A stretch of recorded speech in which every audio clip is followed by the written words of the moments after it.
Olá, seja bem-vindo ao Xamãs Connect, Congresso Internacional de Xamanismo na Internet. Agora você assistirá à palestra O Sagrado Feminino com Mirella Faur, respeitada líder espiritual no movimento conhecido como o Ressurgimento do Sagrado Feminino, o Retorno à Deusa. Por mais de 20 anos, criou e dirigiu círculos de mulheres na Chácara Remanso, em Brasília.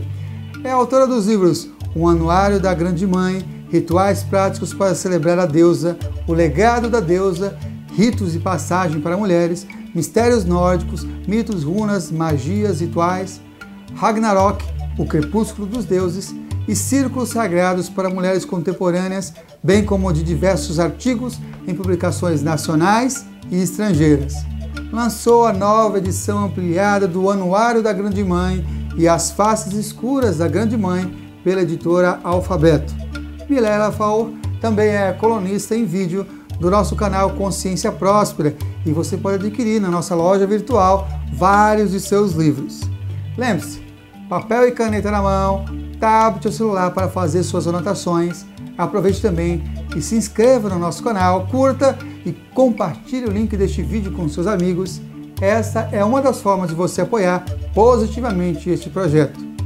Fique agora com a fala inspiradora de Mirella Faur. Que as melhores energias cheguem até você. Xamãs Connect, primeiro Congresso Internacional de Xamanismo na Internet. Arrou, Metacuye Oyassim, por todas as nossas relações.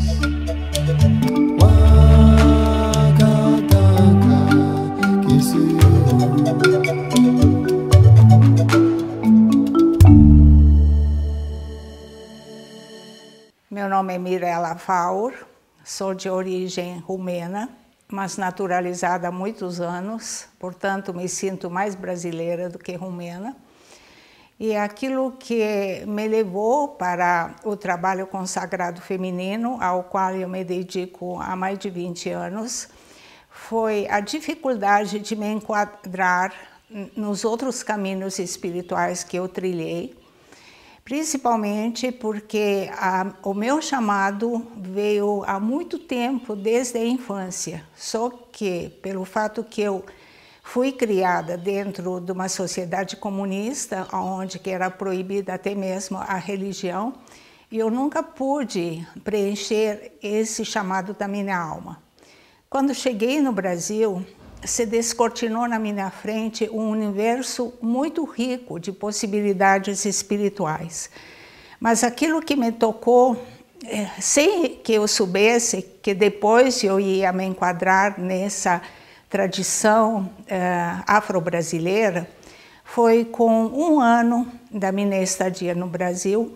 Eu estava passando a noite de Réveillon na casa do meu tio, em Copacabana, e como eu não sou uma pessoa muito social, eu resolvi sair porque eu sabia que alguma coisa estava acontecendo na beira da praia.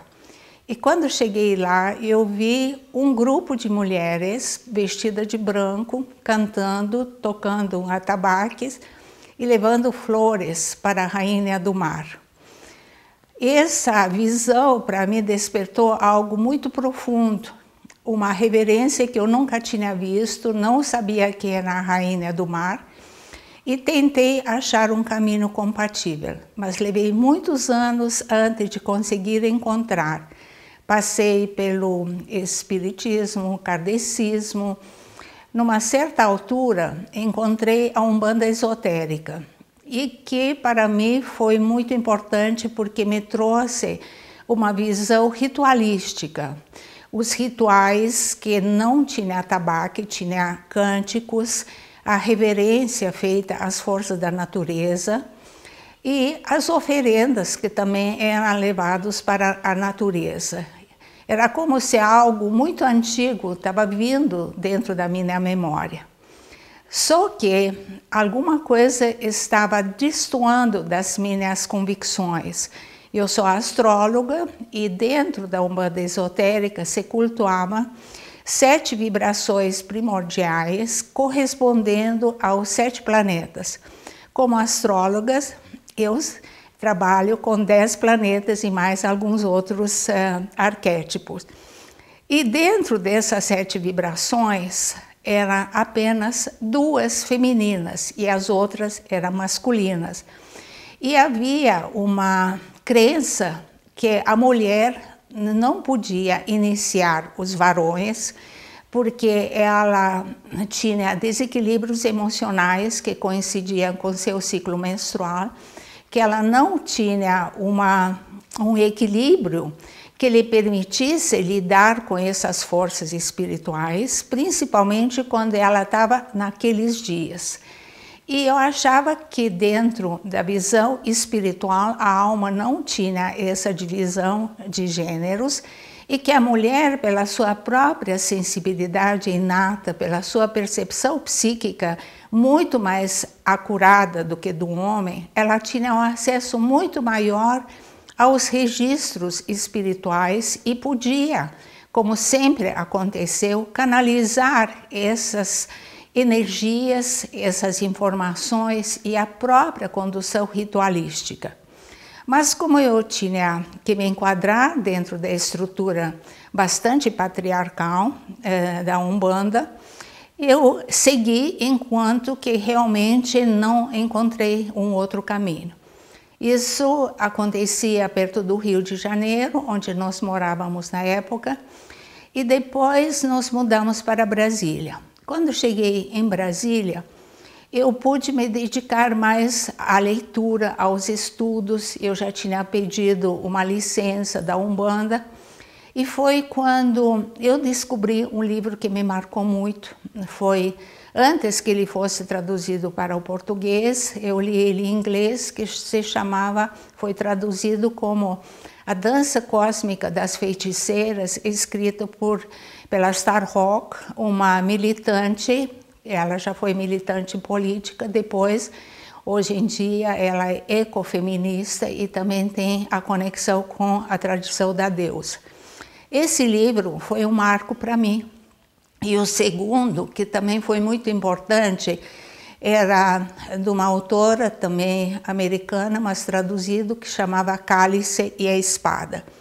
E eu descobri que tudo aquilo que a gente sabia da história, dos conhecimentos culturais, que havia sempre a prevalecência das religiões e das estruturas patriarcais, porque quem estava sendo cultuado nos últimos 4.000 anos era a figura do pai. E a mãe, principalmente no cristianismo, ela ficou no segundo lugar, sem ter uma relevância espiritual, apenas como progenitora do filho. E essa trindade que ainda é vigente no cristianismo, do Pai, do Filho e do Espírito Santo, que sempre estava muito indefinido.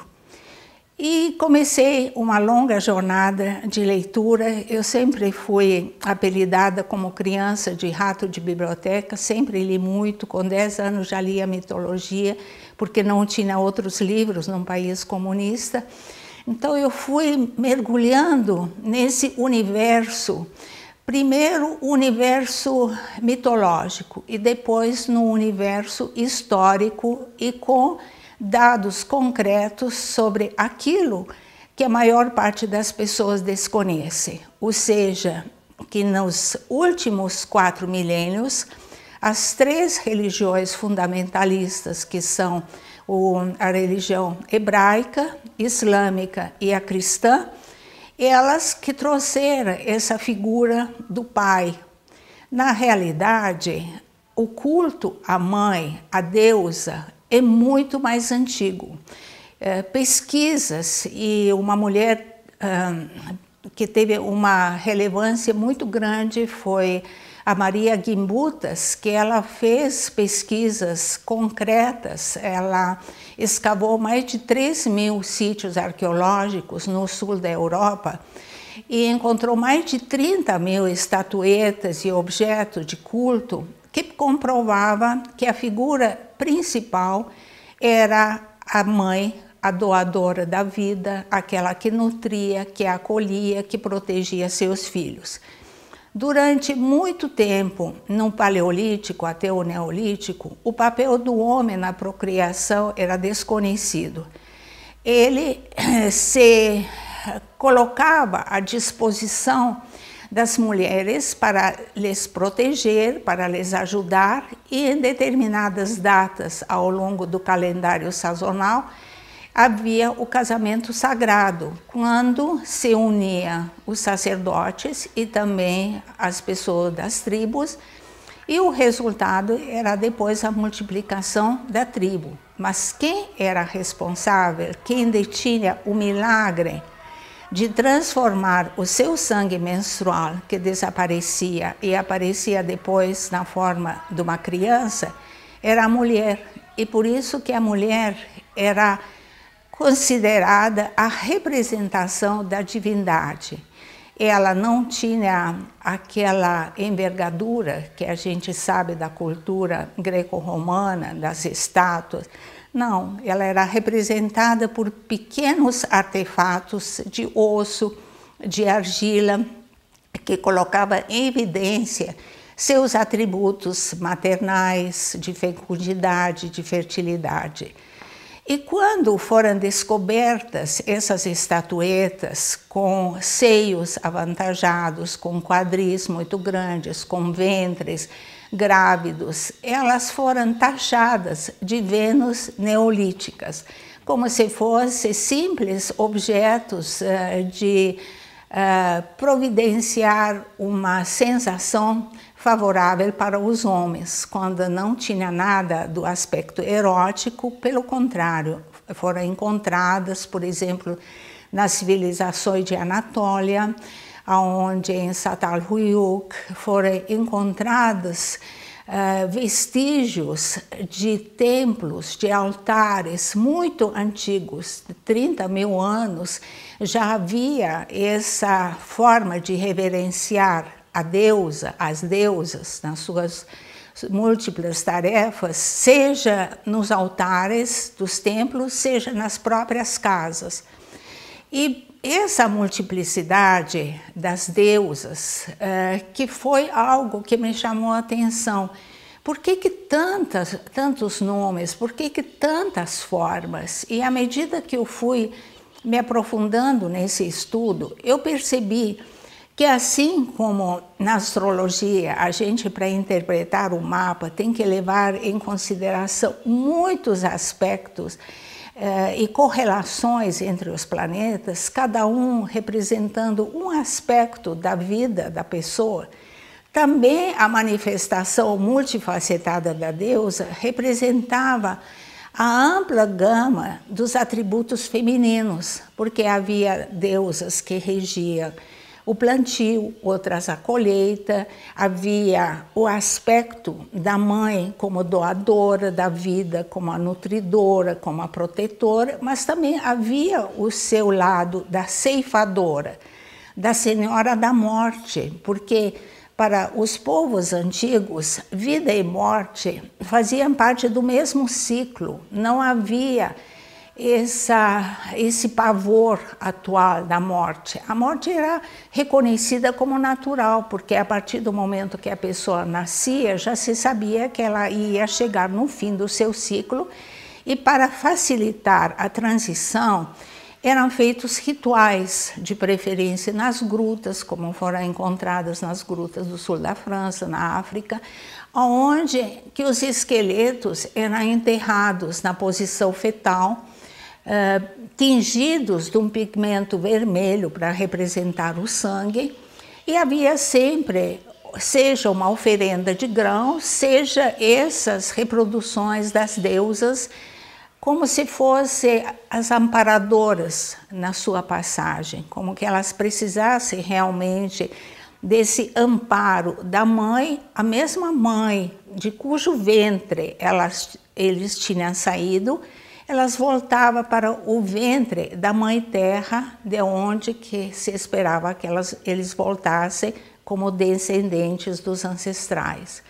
E essa reverência pela mulher, o culto da terra, do qual esses povos dependiam, fez que eles tivessem civilizações extremamente pacíficas, se dedicando apenas à sobrevivência, à defesa, quando necessária, à caça, à pesca, aos ritos de passagem dos jovens. As meninas eram preparadas para o rito da menarca, os meninos também na entrada para a idade adulta. E havia uma inter-relação muito prolífica no sentido da cooperação entre homens e mulheres, tarefas diferenciadas, mas havia também o encontro nas celebrações, nos rituais.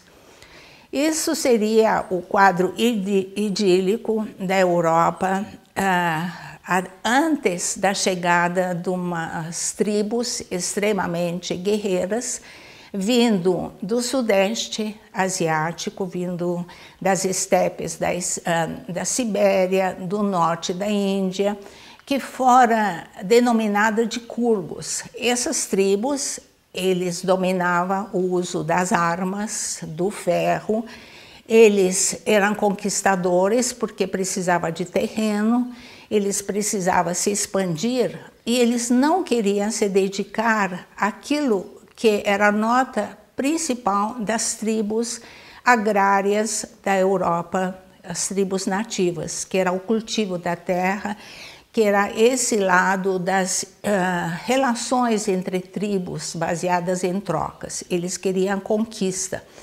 E eles eram amparados, do ponto de vista mitológico, de panteões de deuses guerreiros, senhores das espadas, das armas violentas e principalmente do instinto de conquista e dominação.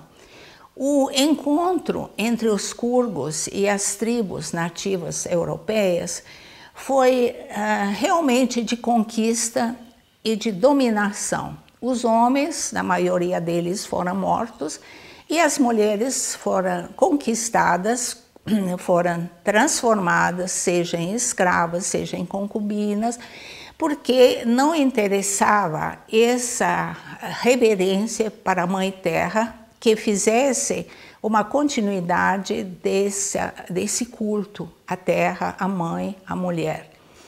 E foi assim que, de um panteão centrado principalmente nos aspectos multifacetados da deusa, como era em todos os países do sudeste asiático, do sul da Europa, do oeste, e até mesmo do norte da Europa, os celtas e os povos nórdicos tinham arquétipos divinos femininos, foi criado aquilo que na cultura grega ficou visto como os deuses olímpicos, né? Tinha os deuses principais e tinha as suas amantes, ou esposas, que eram as antigas deusas da terra, aquelas que na junção desses dois panteões, elas perderam o seu papel de destaque e se tornaram apenas acompanhantes.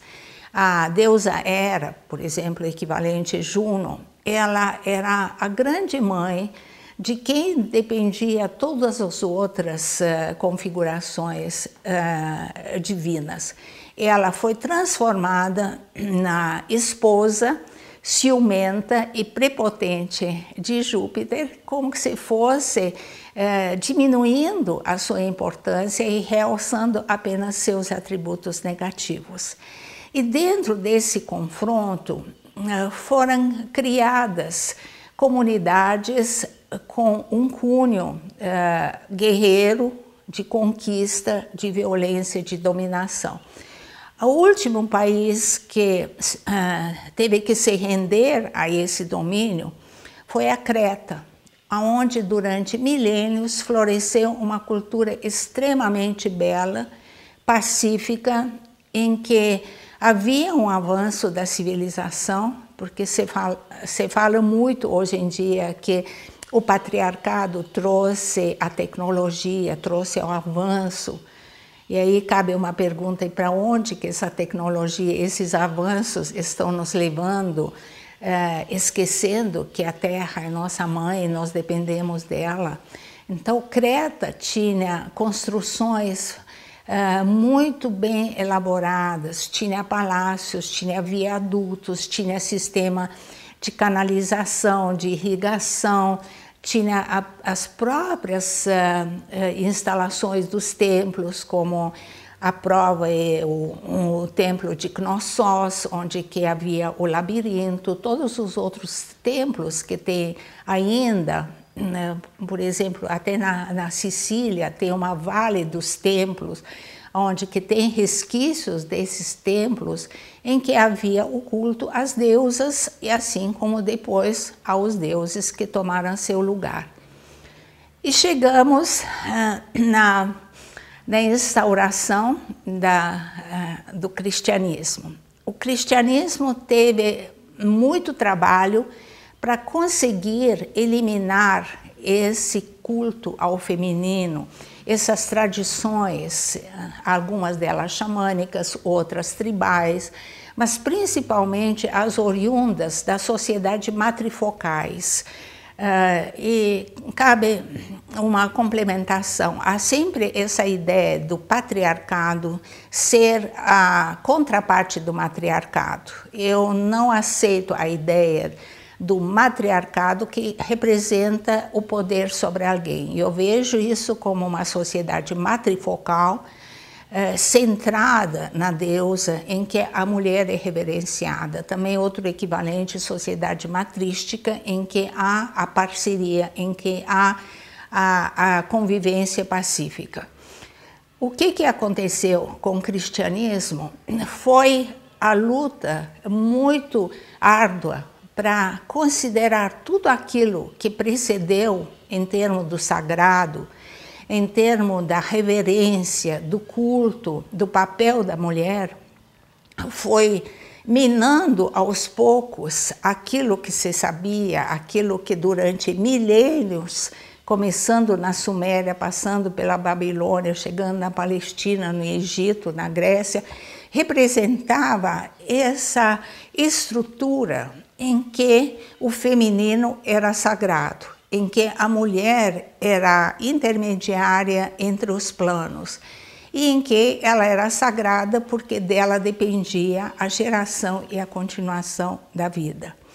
E foi assim que surgiram e foram dada ênfase àqueles elementos que antes pertenciam à tradição da deusa, como era a árvore da vida, que permaneceu até mesmo na Cabala, de cujo frutos se alimentavam todos que queriam obter o conhecimento.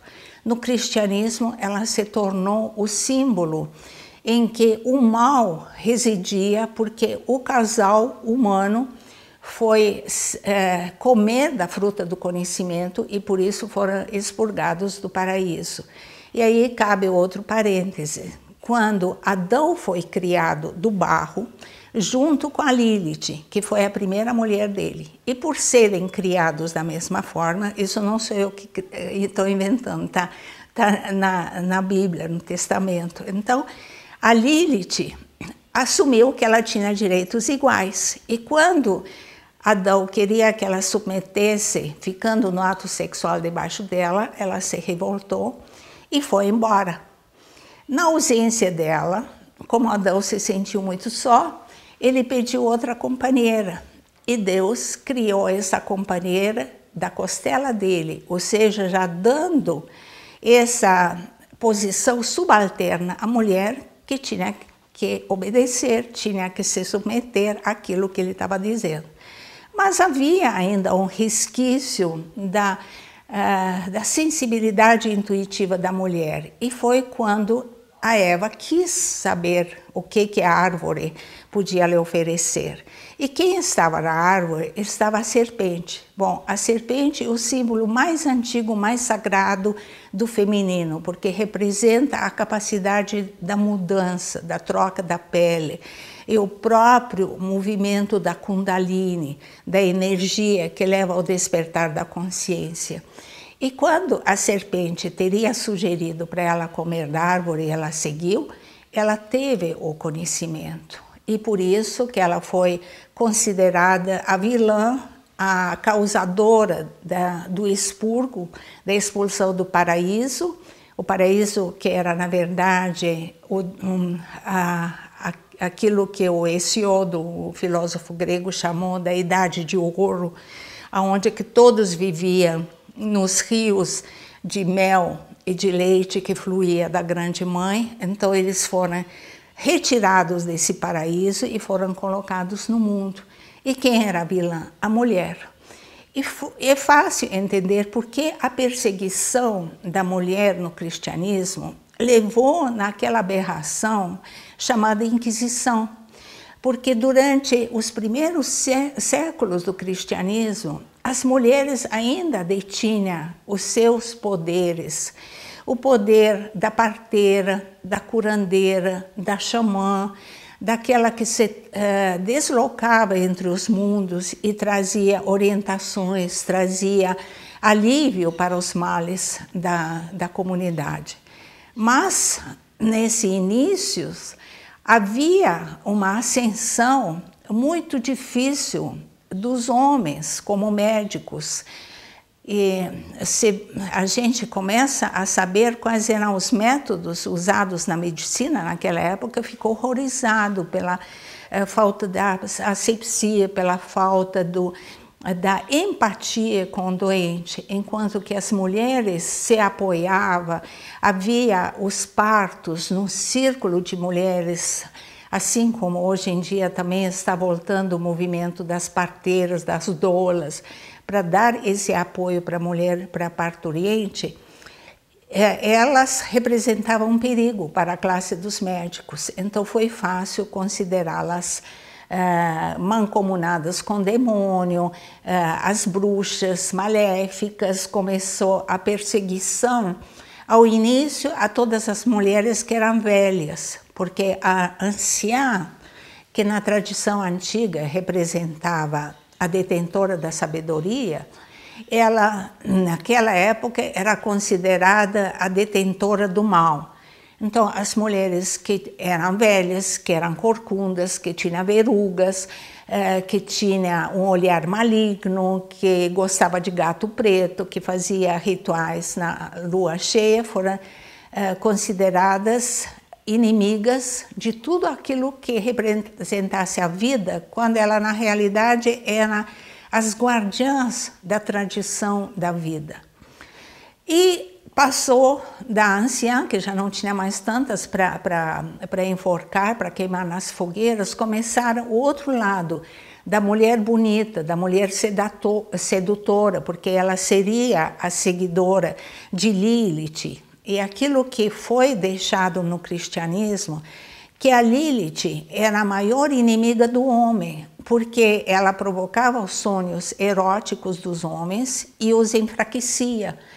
Então, se usava talismãs contra a Lilith, quando na verdade a Lilith, por exemplo, na astrologia, ela representa a força vital, ela representa a energia da vida, ela representa o próprio impulso de proliferação e de perpetuação da vida. Há até mesmo um asteroide chamado Lilith, que representa o instinto da sexualidade. Então, a Lilith passou a ser um emblema do mal representado pelas mulheres jovens, bonitas, sedutoras, que enfraqueciam os homens, e essas mulheres também entravam na fogueira.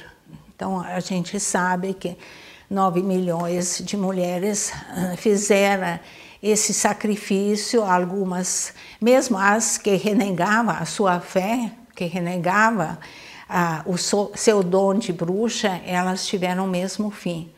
Tanto é que chegou num ponto que não havia mais mulheres, como não havia mais gatos pretos, porque eles foram todos para a fogueira.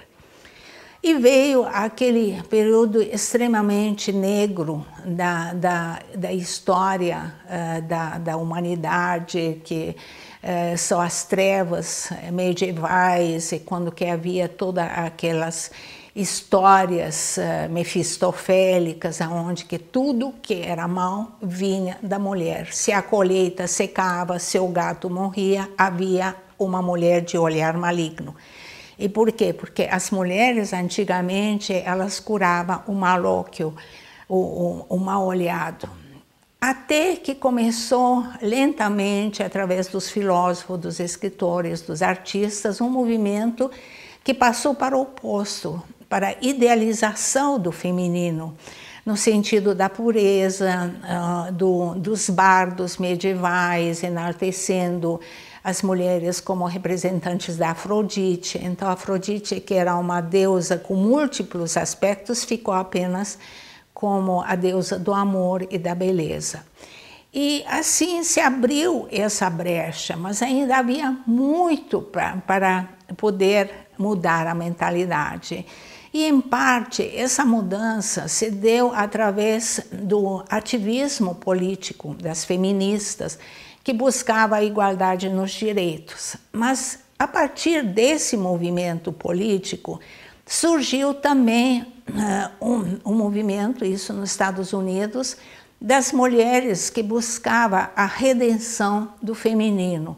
E foi assim que escritoras, militantes, sacerdotisas começaram a vencer o medo de aparecer, começaram a retomar os antigos rituais da deusa. Por exemplo, uma grande escritora, ela é húngara de nascimento, mas ela mora nos Estados Unidos há muito tempo, chamada Susana Budapest.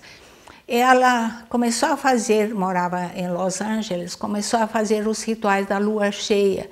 Ela foi presa, porque ainda havia aquela perseguição a qualquer coisa que pudesse colocar em perigo as crenças. Mas ela persistiu, escreveu uns livros e que permitiu essa abertura em se falar o sagrado feminino.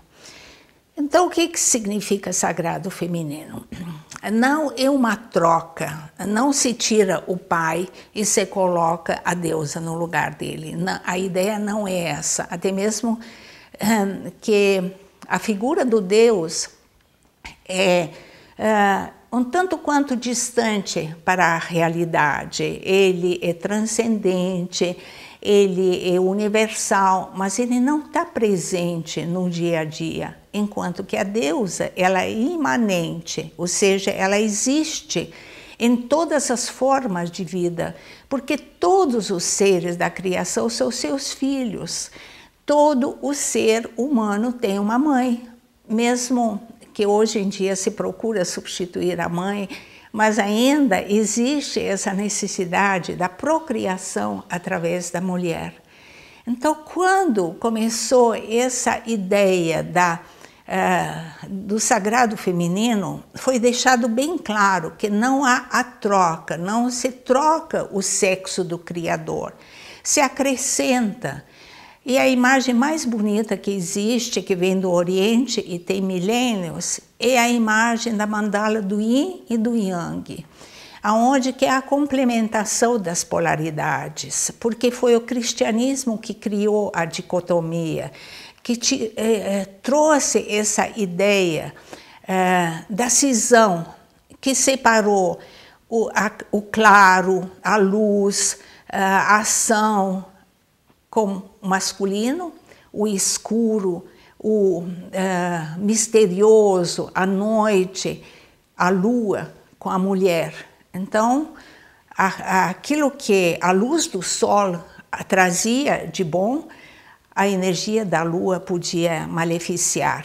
E essa dicotomia, que ela não existe, porque cada um de nós, e o Jung teve um grande papel nisso, trazendo essa consciência da ânima, que é a essência feminina que existe em cada homem, e do ânimos, que é a contraparte masculina que existe em cada mulher. A partir desse princípio da interligação das polaridades, que são opostas, mas não se contradizem, elas se complementam, começou esse movimento da reverência do sagrado, E hoje em dia, o ecofeminismo, que representa também a necessidade de resgatar o respeito pela terra, de cuidar das suas formas de vida, isso faz parte desse resgate da mãe, a mãe que é nossa, a mãe que cuida de todos nós e nós temos que cuidar dela. Tem um refrão de uma canção da tradição da deusa que fala assim: a terra é nossa mãe, nós temos que cuidar dela. Cada passo que eu dou é um passo sagrado. E a consciência atual das mulheres é que elas preservem a sua essência sagrada dentro da forma mais simples em que se pode colocar a divisão dos atributos da deusa, que seria a jovem, aquela que ainda está desabrochando para a vida, a mãe que tem a sua capacidade de nutrir, de cuidar, e a forma mais simples, que vai direto para a anciã, mas eu proponho, principalmente que hoje em dia a mulher tem papéis muito importantes na sociedade, que seria a rainha, a matrona, aquela que já tem um papel a realizar na sociedade. A mulher que já passou da idade da criação, mas ela ainda não entrou na decadência, na senilidade, ela tem a força da criação, porque ela não cria mais filhos, ela pode criar projetos, ideias, se dedicar à comunidade. E tem a anciã, aquela que já tem mais introspecção, que pode e deve se responsabilizar pelo resgate das tradições antigas.